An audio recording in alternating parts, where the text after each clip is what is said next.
नाम जप का वास्तविक फल क्या है? उत्तर, नाम जप का वास्तविक फल है श्री कृष्ण प्रेम में रोना, भगवान के प्रेम में रोना। नाम का जब फल प्रकट होगा तो गदगद शुर नैना सजल दंपति रसरय भीन, एगत वृंदा विपिन में फिरे प्रेम तन लीन। आंखों से आंसू बह रहे हैं, कंठ गदगद हो रहा है, शरीर रोमांचित हो रहा है, कंपायमान हो रहा है। भगवान की मंगल मूर्ति मानस पटल पर छाई हुई, ये नाम का फल। मुक्ति तो नाम का आनुषंगिक फल भाव है, मुख्य भाव है प्रेम। जैसे सूर्य उदय होने पर प्रकाश तो आनुषंगिक है, ऐसे ही प्रेम ये सूर्य है और प्रकाश उसका मोक्ष है। इसलिए नाम का फल पूर्ण प्रेम है, भगवत प्रेम। सुना है कि 3.5 करोड़ नाम जप करने पर मोक्ष की प्राप्ति हो जाती है। क्या ये सत्य है? विश्वास करो, भाव करो, महत्व रखो, हो जाएगा। विश्वास करो, भाव करो, महत्व रखो तो एक नाम में मोक्ष प्राप्त हो जाएगा। 3.5 करोड़ तो बहुत बड़ी बात है, एक नाम भी मोक्ष प्राप्त कराने में समर्थ है। एक नाम, 3.5 करोड़ तो बहुत होते हैं। विश्वास करो, भाव करो, महत्व करो। यही बात ध्रुवदास जी ने कहा, हित से आर्त होकर दैन्य भाव से एक नाम पुकार लो तो भगवान तुम्हारा साथ नहीं छोड़ेंगे। एक बार जिन नाम ली हित सो होए अति दीन, अति दीन हित सो होए। प्रेम से द्रवित होकर दैन्य भाव से भगवान को पुकारो तो एक नाम में भगवान तुम्हारा कभी साथ नहीं छोड़ेंगे। एक बार जिन नाम ली हित सो होए अति दीन, ताको संग न छाणहि ध्रुव अपनो कर लीन। विश्वास करो, भाव करो, महत्व करो तो एक नाम से भगवत प्राप्ति हो जाएगी। एक नाम मोक्ष प्रदान कर देगा। 3.5 करोड़ तो बहुत बड़ी बात है। हाँ, कलि संतरणोपनिषद में लिखा हुआ है कि यदि नाम के 3.5 करोड़ आवृत्ति की जाए, 3.5 करोड़ नाम जब किया जाए तो शरीर छूटने पर वो भगवान को प्राप्त होगा। शरीर छूटने पर वो भगवान को प्राप्त होगा 3.5 करोड़ नाम जप करने। आपने बड़ी महिमा सुनाई तो आप इतना बता सकते हैं कि आपको क्या लाभ मिला नाम जप से? आपको क्या लाभ मिला? मेरे को जो लाभ मिला, मेरी वाणी में सामर्थ्य नहीं कि मैं कह सकूं।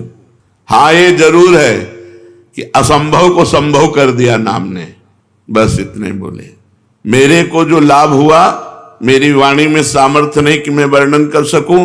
हाँ, इतना जरूर कहता हूं कि असंभव को संभव कर दिया, असंभव को संभव कर दिया। महाराज, नाम जप करने वाला अंत समय में यदि बेहोश हो जाता है तो उसकी क्या गति होगी? बेहोश में तो नाम जप नहीं हो पाएगा। नाम जप जीवन भर प्रयास किया है, एक क्षण भी नाम नहीं छोड़ा है। अंत समय जब बेहोश होगा तो भगवान उसका नाम स्मरण बन जाएंगे।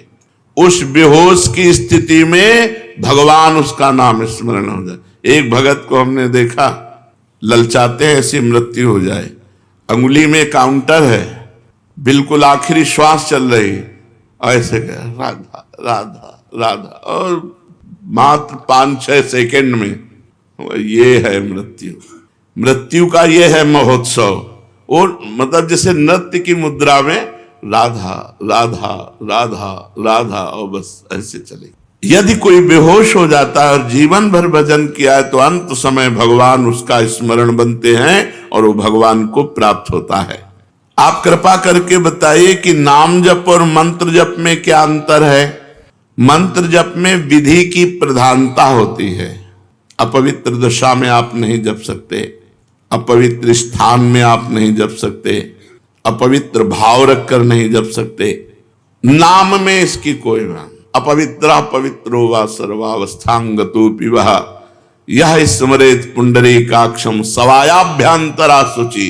नाम उच्चारण करते ही वो बाहर भीतर दोनों जगह से पवित्र हो जाता है, चाहे अपवित्र हो या पवित्र, इसकी कोई विधि नहीं। कई जगह मंत्र को अविधि पूर्वक जप करने से हानि भी हो जाती है, लेकिन नाम जप करने से लाभ ही लाभ होता है। नाम जप करने से कभी भी किसी भी दशा में हानि नहीं हो सकती।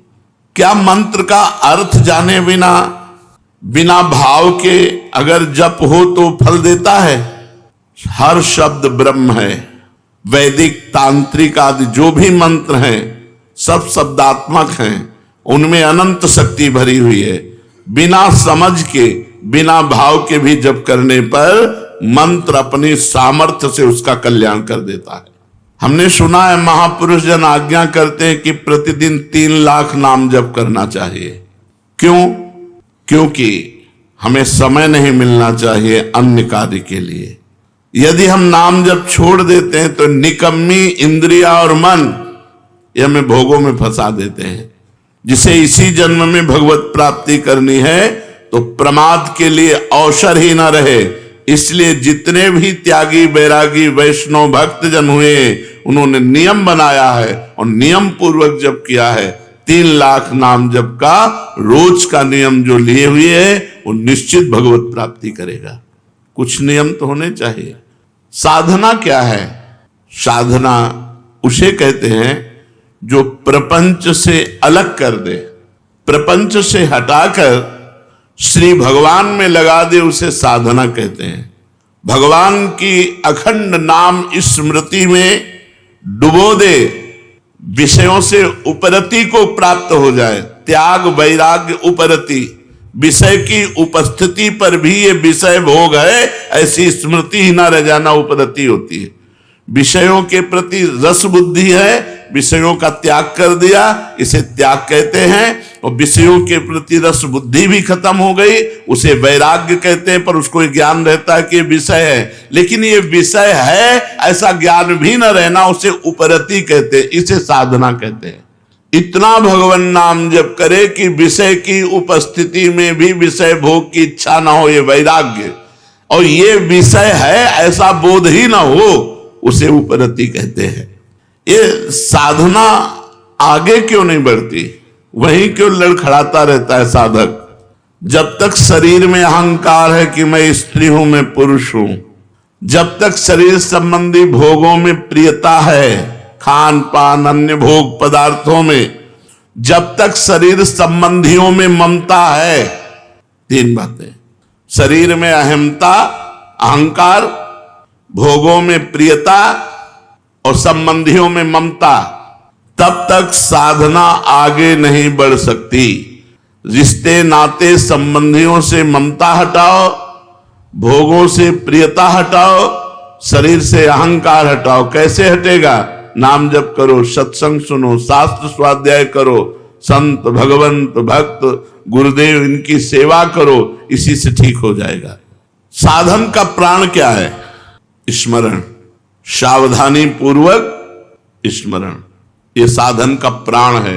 हर समय स्मरण चल रहा मतलब तुम्हारा साधन जीवित है। स्मरण रुक गया मतलब जीव मरने जा रहा है, तुम्हारा साधन नष्ट होने जा रहा है। साधन का प्राण है स्मरण, मधुर मधुर भगवान का स्मरण। साधना में क्या सरलता हो सकती है? सरल साधन क्या हो सकता है? बस 2 बातें, जगत के किसी भी भोग में सुख बुद्धि ना होना और विश्वास पूर्वक भगवान का नाम जप करना, बस इसी से भगवत प्राप्ति हो जाएगी। 2 बातें, जगत के किसी भोगों में सुख बुद्धि ना होना और विश्वास पूर्वक भगवान का नाम जप करना, इसी से भगवत प्राप्ति हो जाएगी। साधना आगे क्यों नहीं बढ़ती? 3 बातें, अहंकार शरीर पर, भोगों में प्रियता, परिवार में ममता, साधना नहीं बढ़ेगी। सरल साधन, भोगों में सुख नहीं है, पूर्ण विश्वास के साथ निरंतर नाम जप, इसी से भगवत प्राप्ति हो जाएगी। ये साधनहीन क्यों हैं लोग? साधना क्यों नहीं करते?